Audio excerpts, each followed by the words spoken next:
في مدينة فاس وسط الريحة ديال الجلد مجهدة تشمارة ديال كل نهار، شوية حتى كطيح عينك على واحد الخنشة زرقاء كبيرة مسدودة ومربوطة بواحد الخيط كحل. كتقرب منها ومحال كتقرب كتشم واحد الريحة خانزة. ملي كتحل ديك الخنشة كتشوف منظر غيخلي الفرق يهرب ليك، منظر عمرك ما غتنساه حياتك كاملة. جوجة ديال بنت زوينة وعمرها 25 عام، باقا بماكياجها، ولكن المصيبة الكحلة ما لابسه حتى شي حاجة. شكون هاد البنت؟ كيفاش تقتلات؟ وكيفاش وصلت لها الخنشة وسط دار الدباغة؟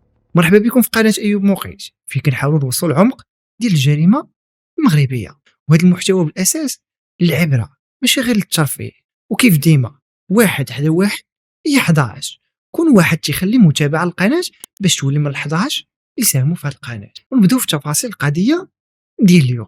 هاد الجثة اللي لقاو العمال ماشي ديال شي وحده مقطوعة من شجرة ولا شي وحده كتشرد في الزناقي، هادي سميتها فرح، بنت باقا صغيرة ويلاه مطرطق فيها الدم.